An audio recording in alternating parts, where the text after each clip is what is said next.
Okay. Welcome back to Ren Fair. Hey I'm Jamie. everyone, it's Kelly. How are And this we? podcast, we're good. We're surviving. Sorry, I was going to go into a whole intro. This is a podcast about like fun and interesting arts and culture stuff and whatever we want to talk about. So if you're into Yeah, that, come hang out with welcome. us. You're in the We're right going to talk about place. how we're doing.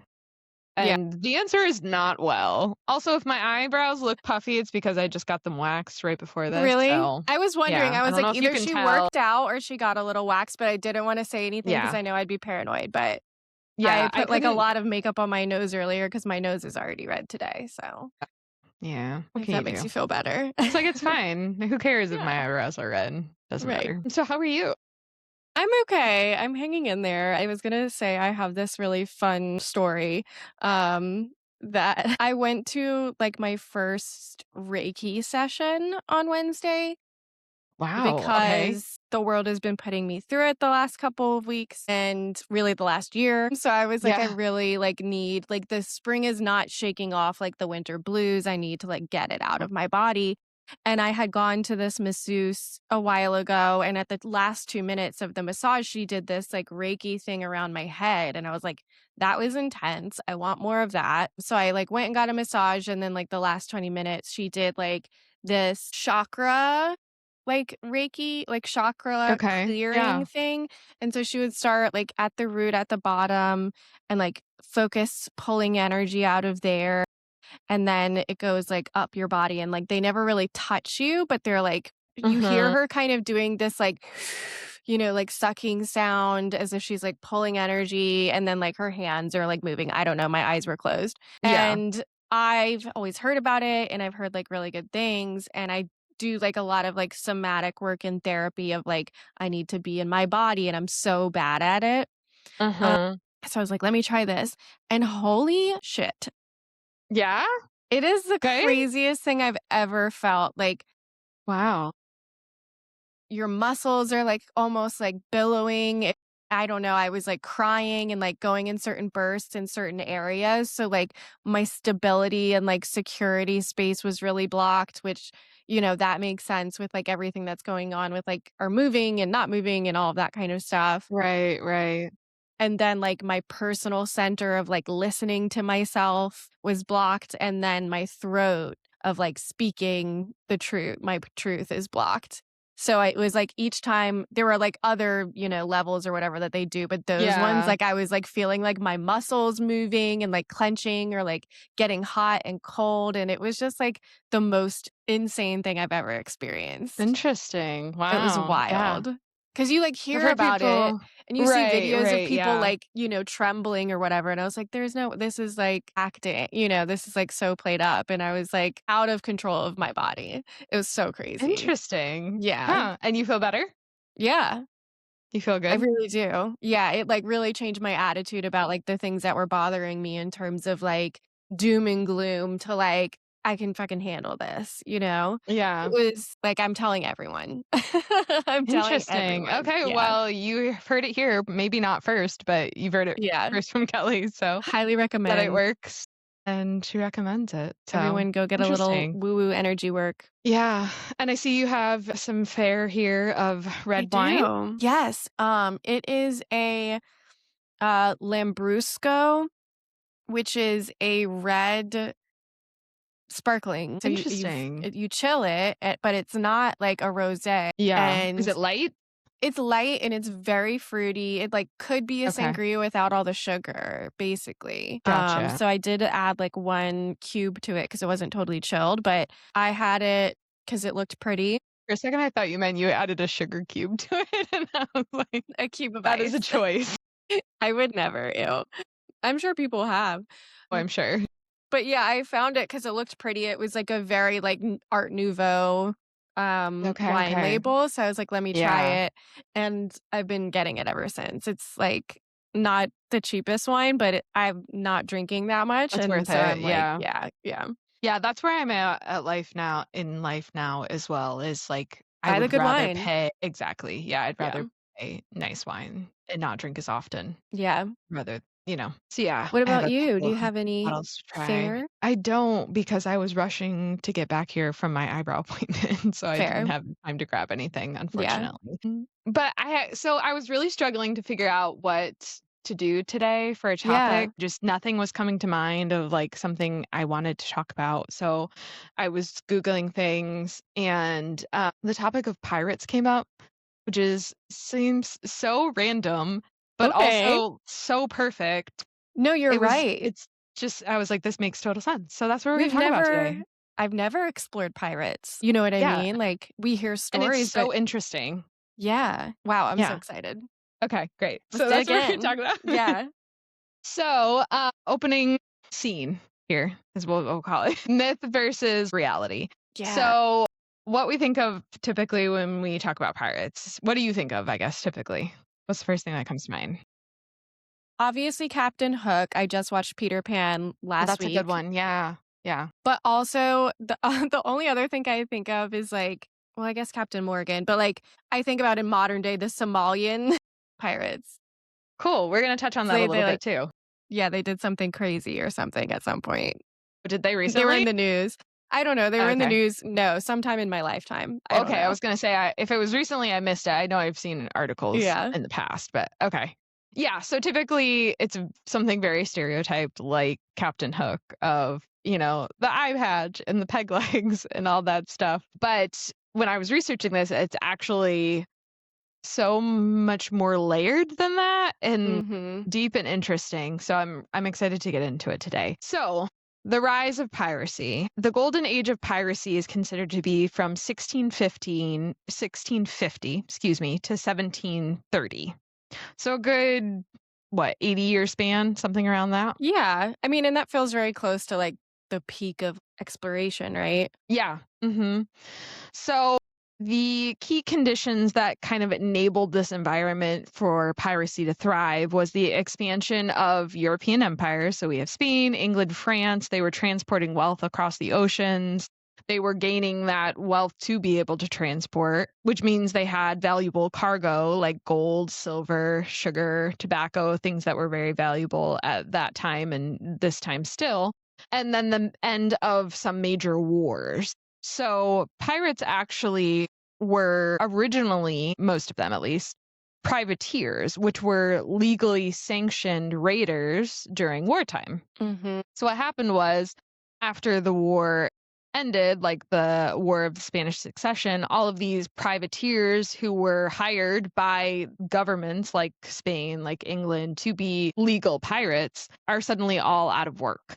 They don't have a career anymore because the wars are over. And so, in order to make ends meet, they turned to an illegal form of piracy to be able to survive and have a career that they had all of a sudden lost. Makes total sense. A lot of these pirate hotspots included the Caribbean Sea, West African coast, and Indian Ocean, as these were popular trade routes at the time for some of these valuable items. And the thing that sort of got me started on this was pirate democracy and how they had an election system, which I had never heard about before. So they had a really surprisingly progressive structure to pirate crews. Ships were often operated under systems more democratic than even some nations at the time. So captains were elected by crew and they could be removed if they abused power. A The mutiny. captain, yeah, mutiny. They led during battle, and then there was a quartermaster who represented the crew and controlled discipline on the ship and loot distribution. So it was a Is that like very I wonder if equitable. that's like Shmi. Smee, his role? Yeah, probably. The I don't know if sidekick? they actually call him a quartermaster, but he would probably Mm-mm. have been the one that would be in that role of like making Mhm. sure that everybody's behaving and Yeah. abiding by the rules. Go ahead. I'll also confess that I was a huge Pirates of the Caribbean fan or Caribbean fan. Okay. Yeah. Like, I was obsessed with Orlando Bloom, but I have also rewatched those movies over and over. So I'm interested to see how, like, historically accurate it is. This is Okay. All fun. right. Yeah, this is fun. Which side note, have you kept up at all with like the Orlando Bloom and Katy Perry stuff? A little bit. I hate that he was with her to begin with, honestly. Okay, I'm like, who won that breakup because she had to literally go to space to like get Yeah, away but she from also the was now situation. dating Justin Trudeau, I so know. she comes out on top at the end of the day, but I'm just glad it's over. I don't know. It's wild. I Yeah. was thinking about that because you know how they say in every breakup, you know who won because like one Yeah, person has to is act glows out. up and the other person embarrasses themselves online. Yeah. I was like, that's yeah. I just feel like she always does that, though. I just think it's who she is, Yeah. and the timing really launched the embarrassment into space, we'll say that. Yeah. That's a that's a Exactly. metaphor. I just had to go on that tangent for a second. I don't know why I I was love it. thinking about that the other day, but it I'm came glad we feel the top of same way. mind. Yeah. So the quartermaster was the one who controlled discipline within the crew, and that's because they had written agreements that were all signed by the crew member on how you should behave. So they had rules that included compensation for injuries. So they had workers' comp, basically, I back love in it. the 1600s, which is unheard of, really, in any other sort of industry at the time. They had rules against theft within the crew. They had limits on behaviors like gambling and things like that. So it was very structured and disciplined sort of organization. Well, and it's interesting because it's like, you think about they were essentially in this Navy, which probably had to be fairly Mhm. structured to succeed in the war. So I wonder if Right. some of that and then they're like, "Well, we gotta figure it out if we're all gonna be breaking rules. We have to have some to You have to break follow." them together, yeah. Yeah. That's so It's like a fun. I thieves love it. code. Yeah. Yeah, it's crazy. And then they had profit sharing, so all the loot was distributed relatively equally among the crew. The captain received slightly more, but not overwhelmingly so, like, it was very equitable in their distribution of wealth among the ship, and so it was really different from merchant ships at the time, where sailors were very poorly paid, and it basically all went to the merchants and the people who were trading or the captain, and you just didn't make a lot of money if you were just a Yeah. crewmate, you know? So you're not incentivized to stay if you No, not given at the all. chance. And you're right, kind of because they had this lawlessness, they needed that cooperation in order to make the system work. So it really depended on everybody abiding by the rules and like being fair and playing their part. And so, especially as well, because being out on the sea has a lot of harsh conditions. So, you all have to be able to work together. You have to have some sort of level of trust there in order to survive. And, essentially what they're creating is like a wartime environment of fighting and capturing another ship. So, you have to have a lot of cooperation and be able to work together really well. And I think part of it as well was also that they were rebelling against some of those hierarchies in merchant ship and other places in the world where they had worked before and wanted to be in a more equitable system, and they had the Mhm. opportunity. So they created it for themselves. Love it. So, a couple of famous pirates behind some of the legends. The first one is Blackbeard, and his real name was Edward Teach or Thatch. We're not really sure. I think it changes sometimes in the historical record, but Edward Teach, I think, is most of the time what he's referred to as. And so he was likely born in England around 1680. We think he served as a privateer during the War of Spanish Succession, and he transitioned to piracy in the Caribbean after the war ended, like many people did. He captured a French slave ship and renamed it the Queen Anne's Revenge, which is very Mhm. I feel like a lot of people will know that name. And he also famously blockaded the port of Charleston in South Carolina in 1718. He held the city hostage for medical supplies instead Oh, of that's so gold funny. to take care of his crew. I love that. I have ancestry in Charleston, but it Okay, was yeah. earlier than that, and he was, like, a captain of the British Navy or whatever, but I don't think he would have been alive at that time. But that would have been cool. That would have been really cool because they would have, like, potentially served together. He would have Yeah, been there right. when the port was captured if the timelines lined up. Yeah, I wanna say he came over in, like, the 1600s at some point, but Okay, so maybe a little so, a earlier. little bit before. Probably, yeah. So his reputation is very heavily based in theatrics and fear rather than actually being violent, which is surprising. He was known to have woven slow burning fuses into his beard during battle so that he Mhm. looked like he was on fire, basically. He had a bunch of smoke behind There's him. a pirate in Pirates of the Caribbean that has that, but it's, like, incense or whatever coming out of Okay, his beard. yeah. It's kind of the same vibe of It's like us having a smoke machine in the 1600s. Mhm. That was the vibe. And he was known to carry multiple pistols and weapons at once too, so adding again to like the theatrics and creating fear. He was hunted by British naval forces under Lieutenant Robert Maynard and was killed in battle in 1718 off the coast of North Carolina. He was reportedly shot multiple times and suffered numerous sword wounds before actually dying. And this is really gross, but his head was severed when the military got to his body essentially and was displayed on the ship as a warning to other pirates. Nice. Yeah. They were brutal back then. Yeah. I And this mean, was the he's dead. military. What are you gonna do? This is the military that was doing this too, which is just Really? absolutely Okay. wild. That's Yeah. awful.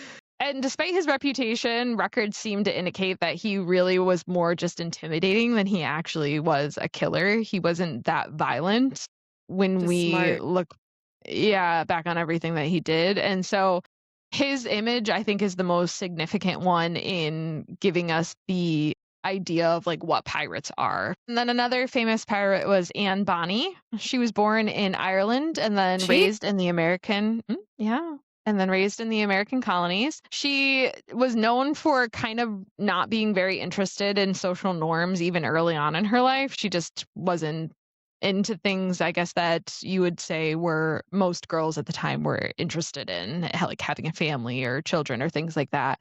So she left her husband and joined Captain Calico Jack and disguised herself as a man initially in order to be able to join the crew. This also happens in Pirates of the Caribbean. Okay, yeah. So Have you not seen is it? it Have you not seen Elizabeth? it?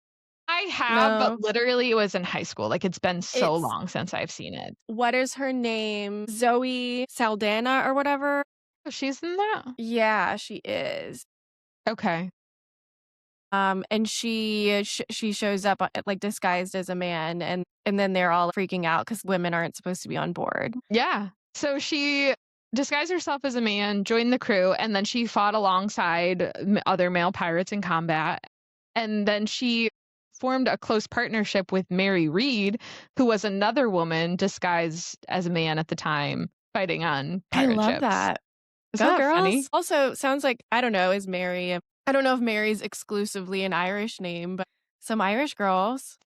Probably not. Yeah, I mean, I it's don't literally know. like I think if I remember correctly, Mary maybe was English, but she might also mhm. be Irish as well. So she was captured, though, in 1720 by British authorities in Jamaica. Most of the crew, including Rackham, the captain, were quickly executed, but Bonnie and Mary avoided immediate execution by pleading the belly, which is what they called it at the time when you were basically saying you're pregnant. So they both said that they were pregnant to avoid being executed. I love that. So they're like, we're Yeah. men this whole time, but actually we're not and we're pregnant.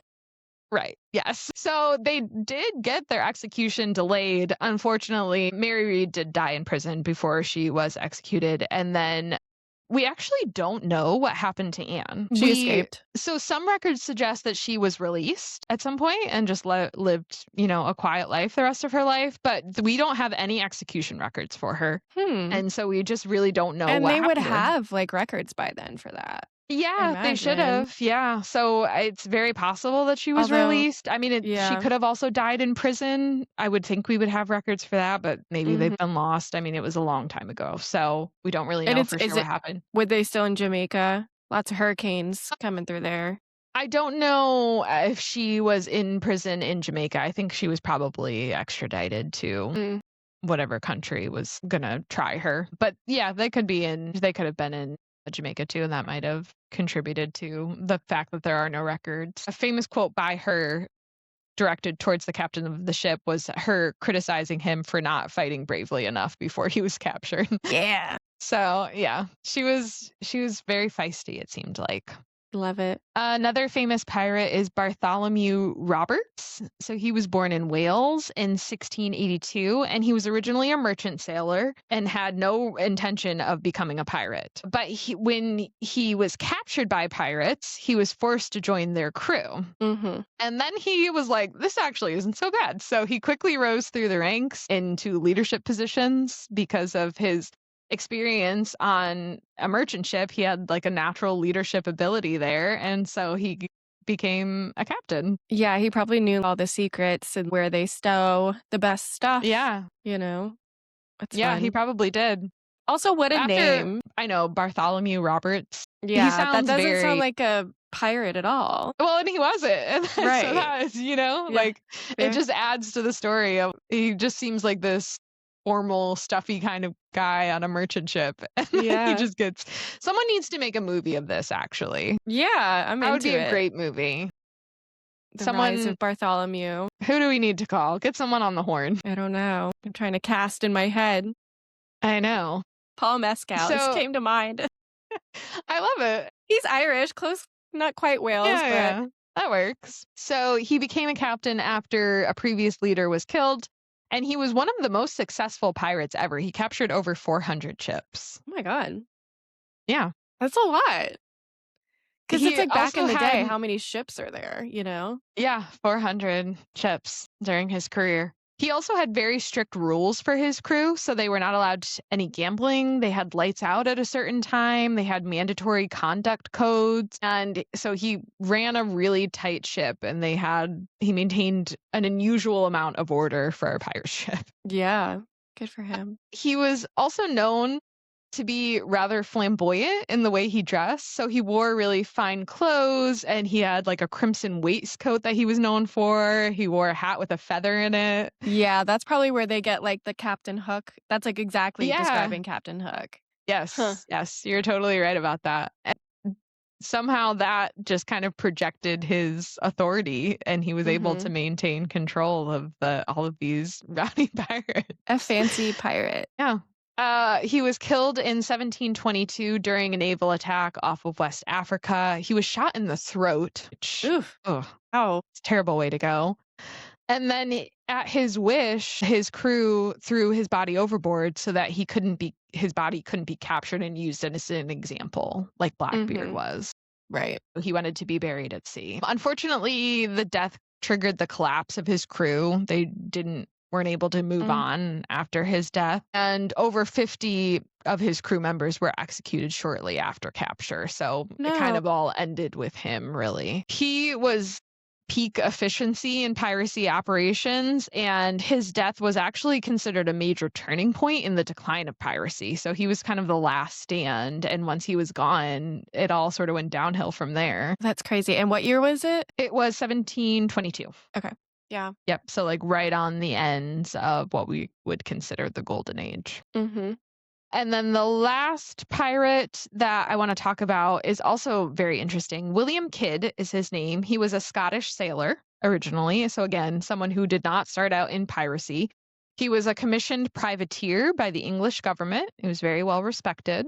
And he was actually tasked with hunting pirates and protecting trade routes in the Indian Ocean. So, in this role, of privateer, he captured a ship called the Quadra Merchant ship. And although it carried French passes, which made it a legal prize under his commission because he was supposed to be hunting French ships, the ship was owned by Indian merchants and captained by an Englishman, which was a big no-no Makes it because he was yeah, and this Englishman on the ship that he captured, they was an East India Company ship, which led them to charge him with attacking friendly vessels. oops. Not so great. So because he captured this friendly vessel, they accused him of piracy, and it kind of all just went Mm, downhill from there. that's So crazy.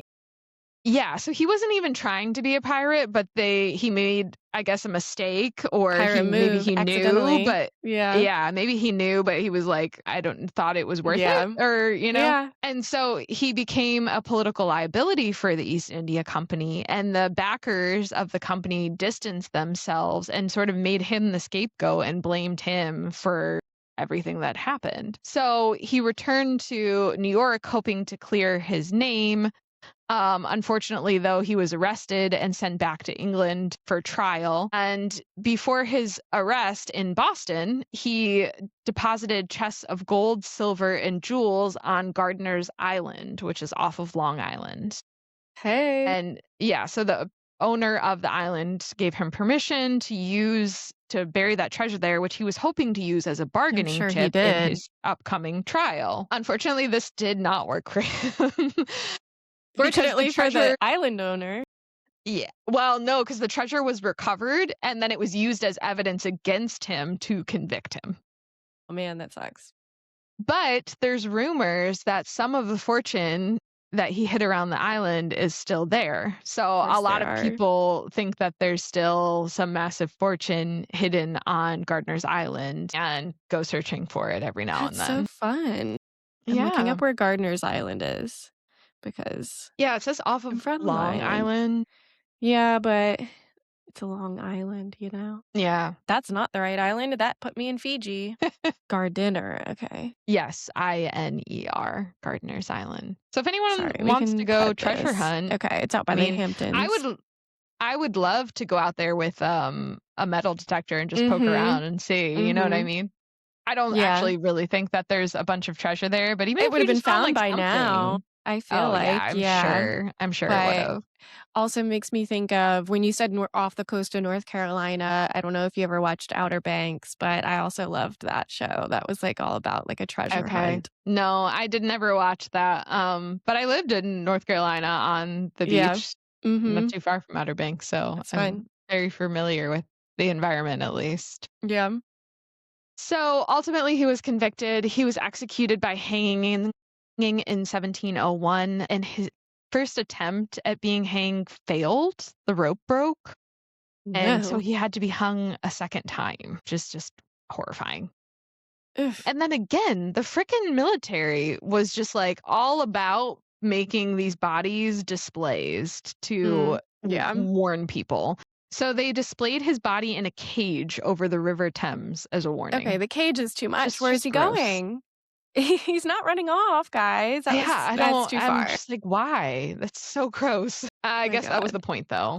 Yeah, that's So, fair. so in this early 1700s, like we had talked about, was the decline of the Golden Age. And that was because European powers began deploying more naval forces and aggressively hunting pirates down. So they had special courts that they created to try pirates quickly, and they had public executions. And like we'd said, displayed bodies to try to use that as a deterrence for other pirates. And hope that they don't think that it's worth the punishment that they would get. And like we had said, Bartholomew Roberts in 1722 and then Blackbeard's fall in 1718 were two of the big pirates that contributed to the decline of piracy. Trade routes became better protected and governments stabilized a bit more and were better at kind of managing their assets, I'll say.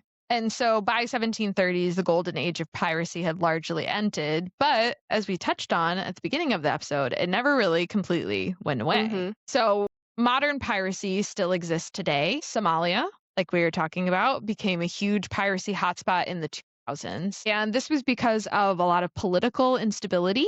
There wasn't much in the way of economic opportunities, and it also was because of illegal fishing by Mm. foreign vessels. So it caused the locals to feel the need to protect their industry, which they already are dealing with a lot of political instability and Yeah. economic Their only industry. decline. Yeah, so they were trying to protect their only way of making money, There's essentially. 2 sides of the story always, Mhm. or 3 Yep. sides, I guess, is what they say. So the Gulf of Aden near Somalia is a really common piracy spot. The Indian Ocean still very common for piracy, and the Strait of Malacca near the Malay Peninsula is Okay. also a very common pirating spot. Nowadays, modern pirates can use small, fast boats armed with automatic weapons, so they're quickly in and out of there. Stealth. And yes, they primarily target cargo ships, oil tankers, or other container vessels that they can thieve from. But surprisingly, today, a lot of pirates don't necessarily go into piracy looking for treasure. It's mostly ransom. So they capture the ship and then Isn't require that what payment. happened? I feel like that's what happened with the Somalian pirates. They had, like, captured somebody, Okay, and they yeah, were I think probably. that's what it was, and it was, like, in the It probably 2000s. It was. certainly wasn't Yeah. recently. Yeah, so they'll hold the ship and the crew hostage and Yeah. for payment, and then that's more what they're interested in nowadays than trying to, like, move things that they could thieve, Yeah. Well, and they So have that's smaller more profitable. boats, so it's like, you can't and Right. who's carrying around blocks of gold anymore? It's not really Yeah, and worth then if it. you are just getting treasure in terms of, like, packages or something, then you have to Mm, resell all of that. It's a very slow process. It's much easier to just have a government or yeah. a company pay you money as a ransom, and then you're out of there? Yeah. So, like, if you were trying to pirate a yacht, you wouldn't necessarily wanna, like, get on the yacht, get all their caviar and clothes. You would want to get the owner of the, like, multi-billion-dollar company and take them. Exactly. Got it. Yes. Yes, and say that the only way you're gonna release the crew and their Yeah. expensive yacht is to pay them XYZ. So, Mm. that's why it's more successful today. Well, y'all do your thing? Yeah. So there are some international naval patrols, NATO, and multinational coalitions now that are in response to that piracy. We have a lot more armed security on ships now and surveillance technology, especially with AI, that's becoming better and better. So even modern piracy has really declined since the early Mhm. 2010s, but has not completely disappeared. So we still have a little bit out there today. And there's always online piracy from thanks to Napster, so Yeah, and then now it's just different types of mhm. piracy. Yeah, online pirating videos or things and just hacking, really. Yeah, it's true. Yeah. So that's all I have for us on piracy today. Fun. Well, that was really fun and unexpected, and, Yeah. I Good, I'm love glad that you liked pirates it. more than I Yeah, realized. it worked out. I'm glad that that was such a applicable topic for us, Surprise so and delight is what I usually like to say. there you go, that's perfect. I love it. Cool. Well, to switch gears, we're going to talk about the rise, fall, and resurgence of astrology throughout history. Okay. So this started out as me getting into ancient astrology, and so I was like, what's a couple centuries longer to just talk about the full story? Yeah, This what's is a few probably centuries? yeah. This is probably the beginning of a series. I don't think I'll do it consecutively, but I am going to start to dive into the topic of astrology. And so I think the best place to start is where it came from. So let's get into it. Do you know anything about like origins and things like that? I know literally nothing. Okay. Yay. This is going to be so fun. So I think, as with so many of my topics, this always goes back to a lot of different humans in a lot of different places thought the same thing on their own and came to the same One of those again. conclusions. Yeah. It just keeps happening. So yeah, I mean, from the beginning of recorded history, people have kind of looked to the sky, noticed patterns, and asked for answers from them. I think as early as 25,000 years ago, evidence shows that there was always some semblance of astronomical or astrological tracking and Okay. observation. And so the evidence kind of shows that people were tracking the lunar cycle with markings on bones or cave walls. So that's kind of our earliest cues. Yeah, I've heard that, and I've heard that before, and maybe this isn't a valid theory, but I've heard that, potentially some of that tracking could have been women as well because of a 28-day typical Hmm. cycle, you know? Yeah, your moon cycle. And they say there's this saying in like the witchy community that if you bleed on the new moon or the full moon, you're in your white witch energy or your red witch energy. And I forgot which one. Like one of them's if you bleed during one part of them, like you're more fertile. And when you're out of sync with it, then you're less fertile. So it like in Interesting. addition to your monthly cycle, you go through these cycles throughout the year where you like may be more fertile than the others. 'Cause you Hmm, don't stay with okay, every never heard phase of that. the moon. Yeah. Right, Yeah, right. it's interesting, but I digress. Um, but in terms of recorded history, obviously, we see things starting, of course, in Mesopotamia and the Babylonian, Sumerian eras. The Neolithic Revolution, which happened in 7,500 BC, was when the hunter-gatherers really became, like, agricultural farmers staying in the same place. And they really started to rely on the sky to track the changing of the seasons based on, where the sun was in the sky and like when it set Mhm. and rose and all of that, and started How much to time has passed. predict. Yeah. So they would start to predict like the changing of the seasons, annual floods that came with those seasons, things like that. So there's some speculation that the Sumerians did engage in some sort of astrology in like the in third millennium BC, but it was like more undisputed that the Babylonians did a millennium later. So they engaged in what was called omen-based astrology. So they were able to predict weather events, agricultural events, and political events based on like what was happening in the sky. So the first ever recorded reference is called the Enuma Enlil or Enlil. And it was 70 cuneiform tablets comprised of 7,000 celestial omens. So it was like, I like to think of it as Oh, like the cool. Babylonian Farmer's Almanac or something. That's so cool. Mhm. I Yeah, could just really, really like geek out about that. That's awesome. they have so much time on their hands that they can just like map this all out because they don't have to That's work a 9 to awesome, yeah. 5. Imagine what we could do. I mean, I imagine they probably had a lot of work still, Yeah, but, that's true. Like, surviving and things, yeah, but the hunter gathering farming part.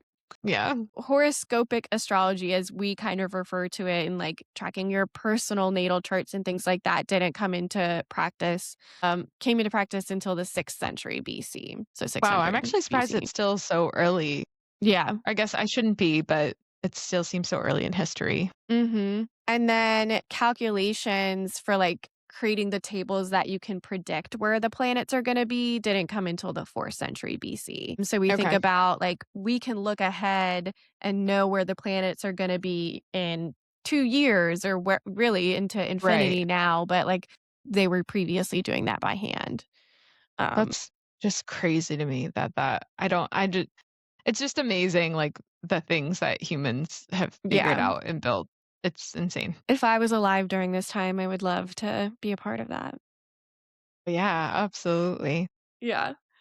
Um, so meanwhile, in India, we have Vedic astrology is kind of happening. And there are some questions as to whether, we know that geographically speaking, these places were not far from each other, that even language kind of traveled from like Mesopotamia to India. So it's likely that some version of like their knowledge and thinking also kind of crossed over at some point. But so the earliest recorded usage of astrology in India was during the Vedic period from 1500 to 500 BC. So again, like much later than the Sumerians and Babylonians would have established it. So it is listed as what is called a Vedanga, which is a branch of the Vedas in the Vedic religion. So just kind of like it's part of the religious practice.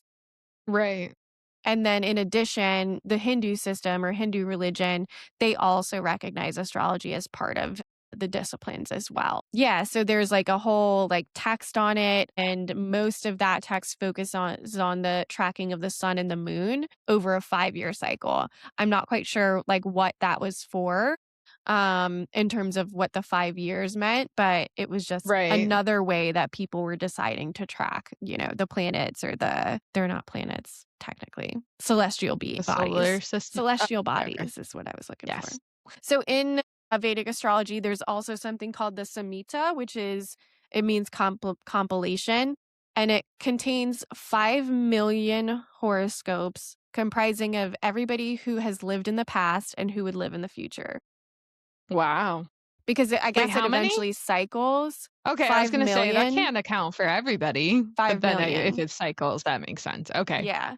Because, like, for example, the astrology that's happening now is very similar for the outer planets to the astrology that's happening in 1776. So imagine starting that in Right, BC right. and mapping it, I guess. I gotcha. And Okay. I don't know how Makes accurate it is sense. today compared to like what we know now, but they did it. Right. So yeah, really interesting. They also had a famous astrologer called Bahada. He was around during the 5th Cool name. century AD, and he calculated the length of one Earth year. he determined, so he was more into astronomy, really. He determined Mhm. the planets reflect sunlight, they don't have their own light. Right. Then he realized he kind of gained the understanding of what, like, solar eclipses were and was able to kind of in that. Those are some pretty big discoveries, like Serious, that. yeah. Yeah, and I guess, like, really, probably they were theories at the time, but they've been proven correct.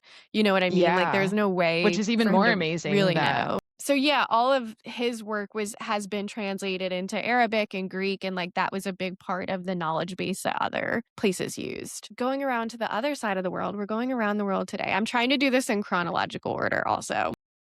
Which is around the why it's, world like, in all 20 over the minutes, place. Yeah. give So or on take. the other side of the world in Mesoamerica, which is, like, Mexico, Belize, Guatemala, El Salvador, Honduras, Costa Rica, kind of like the central of North America, Okay.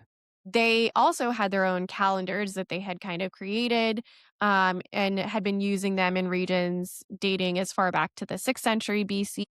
So even before like the Aztecs and the Mayans, there were groups that were using this. And then, of course, later, Aztecs, Mayans, they built upon this, especially the Mayans. As we know, they had really advanced calendaring and things like that.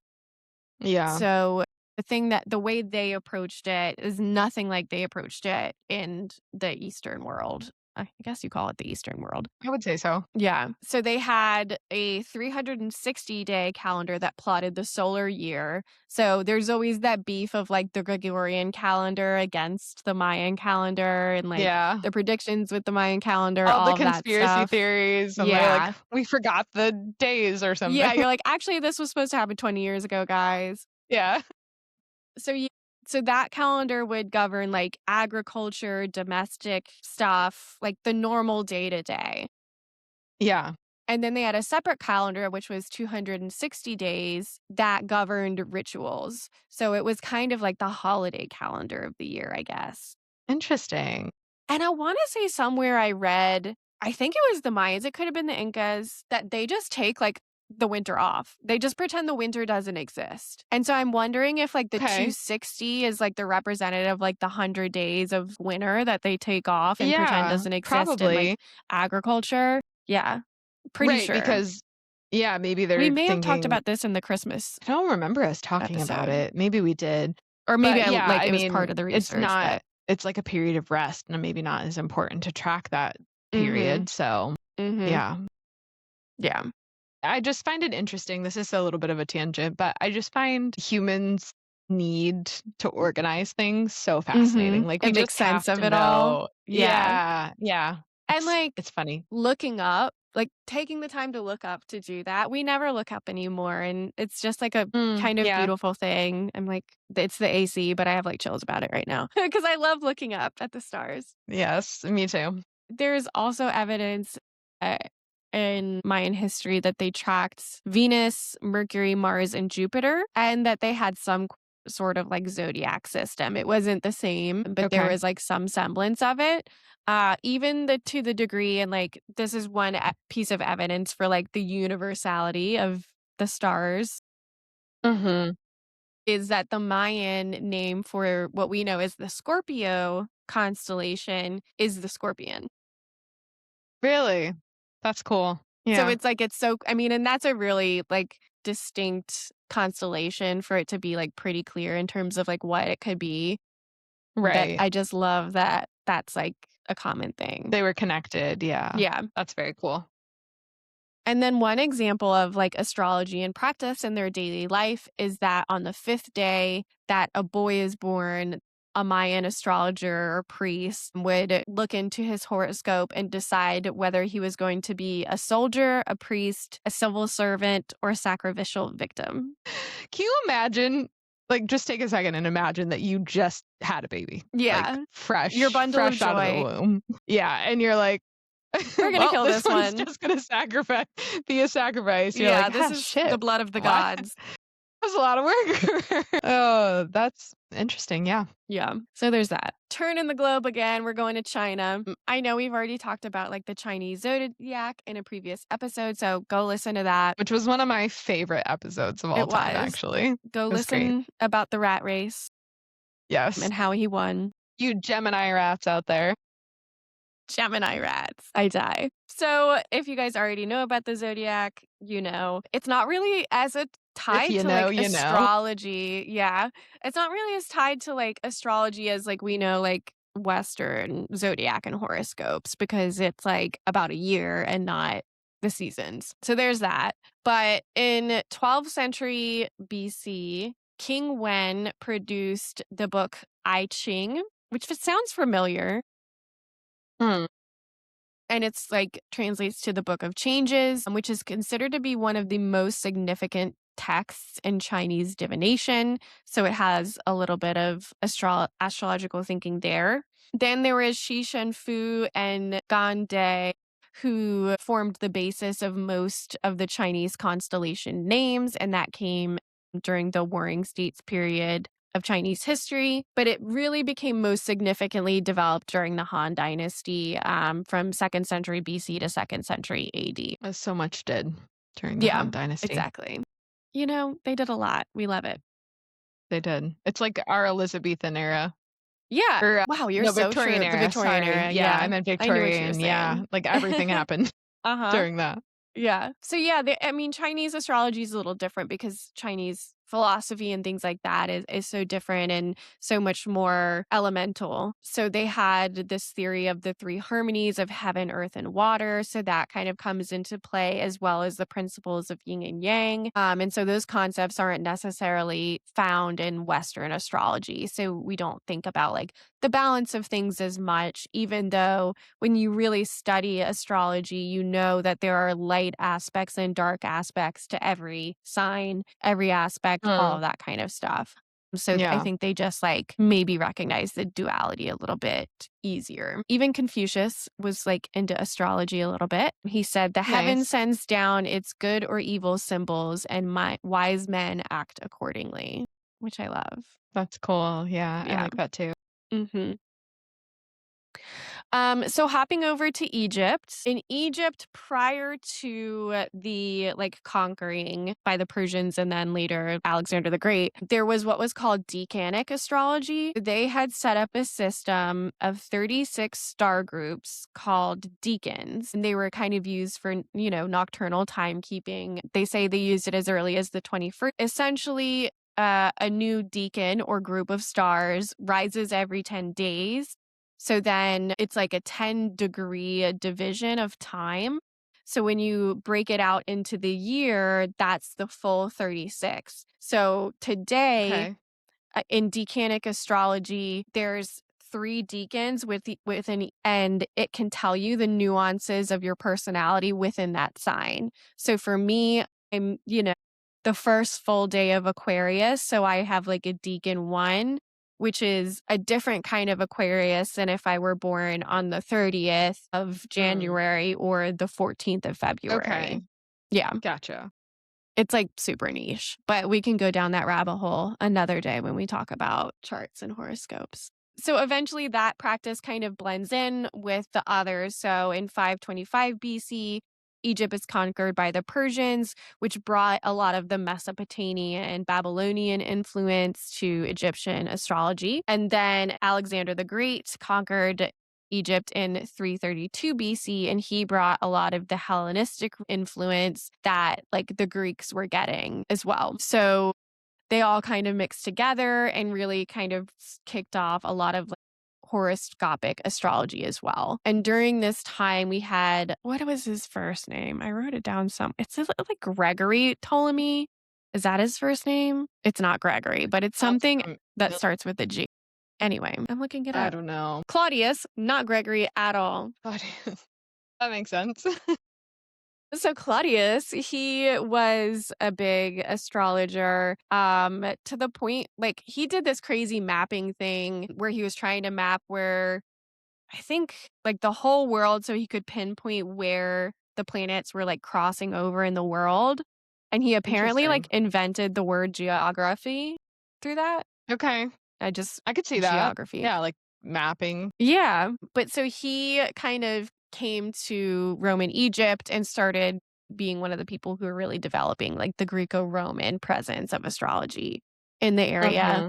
And he also put together what was called the Biblos, sorry. And it's kind of the foundation of Western astrology as we know it today. And a lot of people kind Wow. of refer to it of like the Bible of astrologers as in terms of like OG text. And then speaking of Greece and Rome, Alexander the Great's conquest in Western Asia really brought a lot of those beliefs over from Babylon, Persia, Syria, even into Central Asia. So they took all of like the cuneiform script and translated it into Greek. And then there was also a Babylonian priestess, Berosus, who came to the Greek Isles and taught astrology to the Greeks. So by the first century BC, there were kind of two main varieties in existence in Rome and Greece. It was more kind of like reading horoscopes for divination, and so like insights into life as we use it today.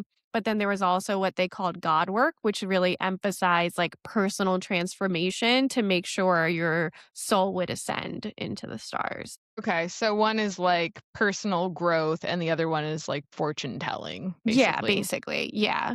And really, one should inform the other. Like what you're doing in personal growth should align with whatever Right. outcomes you're seeing, or you would look at the challenges ahead of you and then figure out instead of how to like suffer through it, how to develop through it. And I try to Mhm. like do that. Like when you're going through your Saturn return or something, they're like, these are the lessons you'll learn and it'll be really shitty. And then you'll come out and be really good at these problems and like that kind of stuff. So it's kind of Right. still looked at that way today, but I don't think it's as focused on like the dialogue with the divine part. Mhm. Right, yeah. Yeah. That I've makes heard sense.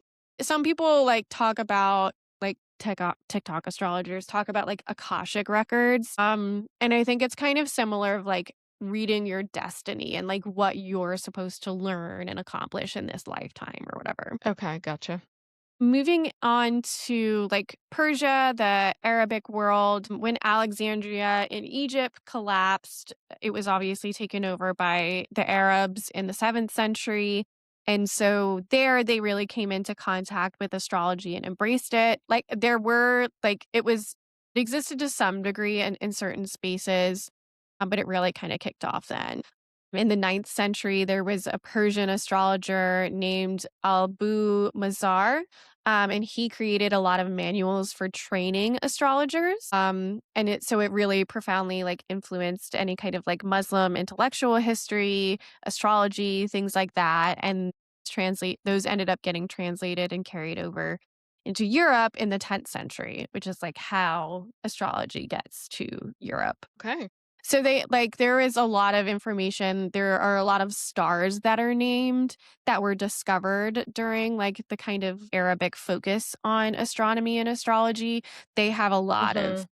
I would say, like more of the intellectual contributions that are referenced today, kind of similar, what did I say earlier, to the work that was done in terms of like the foundational stuff in India. So, which that brings us to medieval Europe. So the translation in the Arabic works were turned into Latin and they started to make their way to places like Spain, things like that by the 10th century and continued kind of transferring all of that knowledge to the 12th century. So by the 13th, astrology had become an everyday practice. It was even involved in like the medical world, which comes into Yeah. like medical astrology. So there's a lot of things that you can kind of look into, like your 6th house controls like any kind of health issues you may have, and can kind Interesting. of Okay. indicate where you may have problems. So stuff like that. It was so involved that physicians were required by law to calculate where the moon was going to be before they did a like serious medical procedure, like a bleeding out or like a, Wow.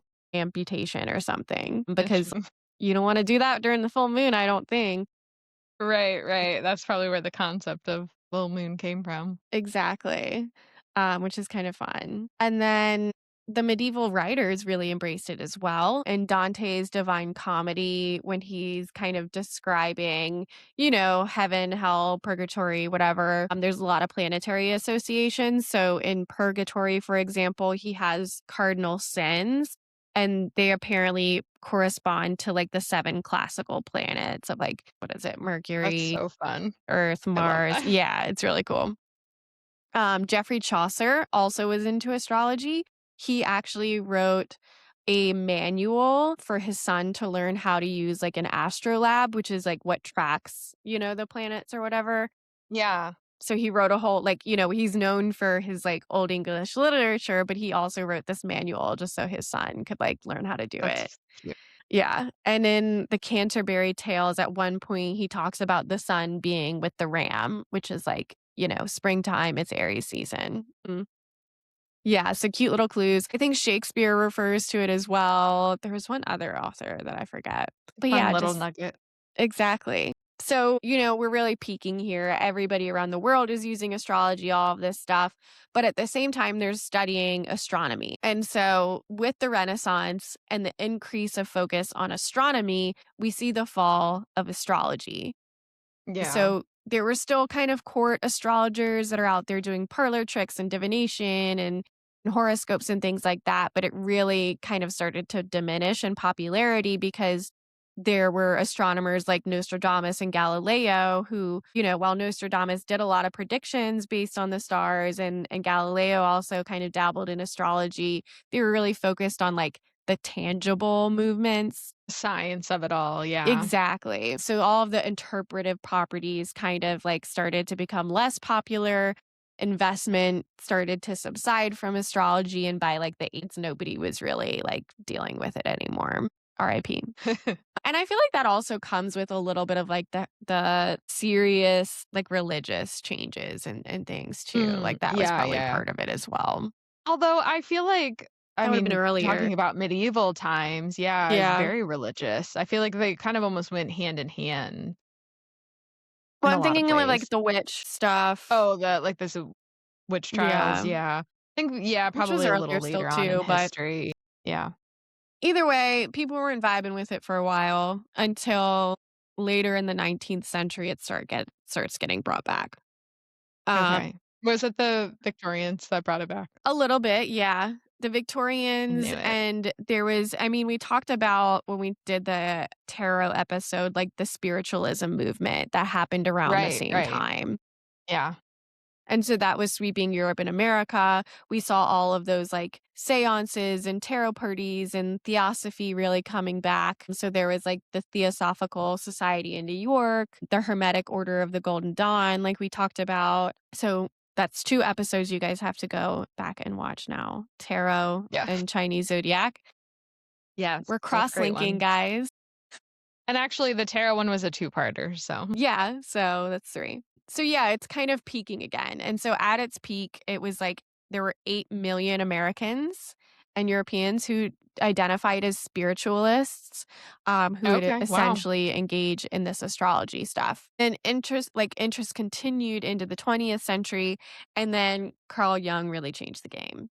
Mm, So just that he guy. yeah, as we know, Carl, he loves an archetype. And so he was really the first one with a couple of other like contemporary astrologists to look at it from a psychological standpoint. So what we call like psychology astrology or psychological astrology. This is where we start to see the personalities, traits and archetypes and Mhm. like Yeah. all of that kind of stuff. The stereotypes as some naysayers would call into like natal charts and things like that. So he and some other folks like Dane Rudier and Liz Green. Liz Green has a lot of really good books that are like on my list to buy. And they just go really deep into like the psychological archetypes that are attached to like the power of these planets. And this is where we see, I think, a lot of that like pulling in of like all of the mythologies from Greek and Roman and taking, if this planet is attached to this god and that god's personality traits then latches on to the personality traits of like that planet. And so that's how we get these like sweeping generalizations and good and bad elements. And that's also why people who don't love the dark and light of themselves, like they don't like to hear all of it. And then they say, That's a stereotype. So yeah, it's so funny that like it's such an ancient thing. But when you think about it, the way that we use it today is very modern. And so Yeah. you'll like if you ever get in a rabbit hole on TikTok astrology, there's a lot of infighting in terms of like those people don't know what they're talking about. They're just talking about pop astrology and we know Vedic and Hellenistic astrology and all of this stuff. It's like grab your popcorn. That sounds like a lot. Yeah. But speaking of, astrology is huge now in the 21st century. It's become a billion-dollar industry. There are Wow. astrology Yeah. influencers out the yin yang. Astrology spending on like astrology related products went from 12.8 billion in 2021 to add 10 billion by Wow. 2031. So Almost it'll be doubled. yeah, the Oh, by CoStar 31. Okay, so yeah, it's a we're still on prediction. their way. Gotcha. We're halfway there. Yeah, yeah. The CoStar app, in 2020 had 7.5 Yeah, million okay. users. So, In I have something. 2023, 3 years later, 30 million users. And the Wow. CoStar app isn't That's even that crazy. good. Sorry, guys. Okay. I was gonna Sorry to say, break it to I have you. to air my complaints with the CoStar app because Can we? so Let's take a minute. my friend told me about it. She was like, "You should download it." So I did. I think I sent you actually my chart Yeah, and we were looking at it and stuff, which is fine. It was all fun and good. and they don't use But Whole House. the recommendations that they give you every day, it was It's like gibberish. like stay away from a light jacket. Like, the It's fuck are you AI. talking about? Like, AI. this makes absolutely 0 sense to me, Yeah. and I deleted it. I was like, this is taking up too much space, worthless I keep space, it because so it's funny, and so, like, once every 2 months, I'll check it and be like, "Look at this, like, bullshit that they're saying about yeah. us on this app." Like, I love the Friends thing because it's so dumb. Okay, okay, yeah. But to read your actual horoscope, it's AI made a bunch of separate sentences and then put them together. It's Yeah. not It's like, good. "Stay away from cherries today," and I'm like, Yeah. So, what do you use instead I don't since use then? anything. Okay. So, I will No. plug 2 apps since we're talking about it. Yeah, do, please. Time Passages is a good app for, like, Okay. looking up your chart and getting info on, like, where the stars are right now and stuff like that. So Time Passages. And then Chani, it's Chani, and it's a female astrologer, and she is really good, and she created her own app, and they write everything by hand, like, she does the horoscopes, they have Nice. all kinds of, like, other content and stuff, and, like, they'll even like, you can buy, like, a full year Okay. horoscope, forecast, whatever. So those Right. 2 I would use instead of CoStar. So, Good recommendations, thank you. sponsor us, whatever. I don't know. And yeah, I mean, that's all I really have. Like, obviously, millennials and Gen Z are leading the charge. I think Yeah. millennials are probably a little bit I think in so in deep in too. it. I know that Yeah. when I was like somebody who was in charge of hiring people, I was finding their zodiac Did you? signs You to looked make at sure their they're chart? compatible with the team. Yeah, for Okay. sure. Do As you feel best like as it I helped? could. Yeah. Yes and no. And if we made Well, the plus wrong you need to decision, know I the could still time, understand them better. Yeah, all you can really do is right, look that up like you're sun born, so sign, it's like but yeah. sometimes that's enough for me to know that I'm not gonna jive with somebody. Yeah, that's fair. And in the it also helps me, like, if I'm not getting along with somebody and I can go, like, figure out what their chart is, I'm like, "Oh, that's why, like, they're so aggressive," or, like, "That's why Mhm. they are the way they are," and I can give them, like, an excuse for it. I don't know. Yeah. That's funny. I just like to understand people through it as best I Yeah. can. Well, I've told you, I just refer to you as my psychic now whenever Yeah, I was like, ask me my psychic told anytime. me What's going on in the because I planets? exclusively come to you for my astrological Yeah. advice. I drop it on work calls. I'm like they're like, "I don't know Yeah. what went wrong," and I'm like, "It was a full moon yesterday. What do you mean?" That's what went wrong. So, It's been a full moon this whole year. I don't know. my god, I Something know. weird's happening. Well, we had Mercury retrograde for a while now. Next week there's gonna be 700 planets in Aries. So, like, don't talk to anybody, maybe. Hide in a hole unless you wanna Okay. attack or be attacked. Good advice. Good advice. Thank you for that. I appreciate Yeah. it. I'm just kidding. I'm not astrologers are not supposed to be, like, sensational, so ignore Oh, that. just be aware of your energy. All right. Good to know. Thank Yeah. you. And if you'd like to keep listening, you can subscribe to the show so you get notifications when we have new episodes drop. We are dropping them bi-weekly on Fridays. If you want to rate and review the show as well, we really appreciate that. You can find us on social media on YouTube, TikTok, and Instagram at RenForPod. Podcast maybe for TikTok? I Yep. always forget. Podcast for Ren for TikTok. Podcast for TikTok, Ren for Pod everywhere else. And you can go on and see some clips and take a look at some photos that relate to our episodes and leave us a comment if you'd like to. We'll see you there.